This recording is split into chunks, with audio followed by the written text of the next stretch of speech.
This is the province of KwaZulu-Natal.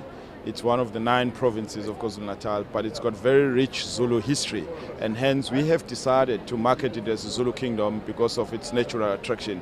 You know, if you go anywhere else in the world and you mention the word Zulu, people have an understanding of what you're actually talking about, and hence our decision to then try and position ourselves and brand ourselves as a Zulu kingdom. But it is actually one of the provinces of South Africa called KwaZulu-Natal. We basically are what one would refer to as a complete destination. We, in fact, within the Zulu kingdom have come up with what we refer to as sub-brands or sub-destination, taking into account the various different experiences that you can take. I mean, we've got very good coastline. We've got about 600 kilometers of coastline, which we've divided between the Elephant Coast, the North Coast, as well as the South Coast. Within the Elephant Coast, that's where Mangaliso Wetlands Park, which is the World Heritage Site, the first in South Africa, is actually based. And then you can do snorkeling there. There's also within a distance of about 60 kilometers from the coastline.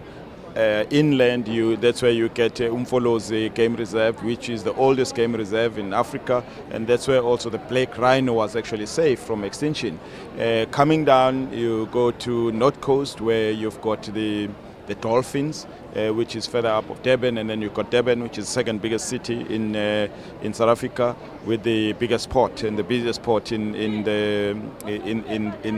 Africa.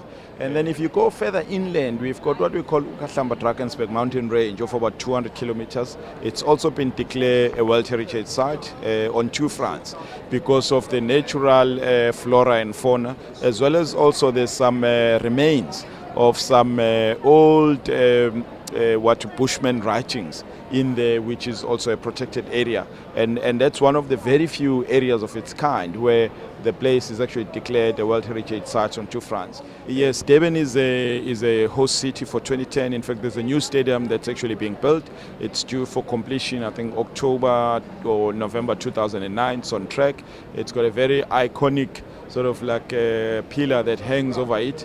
So we're very, very excited about it, and I think it gives us an opportunity to host a lot of people who are going to be coming through for 2010.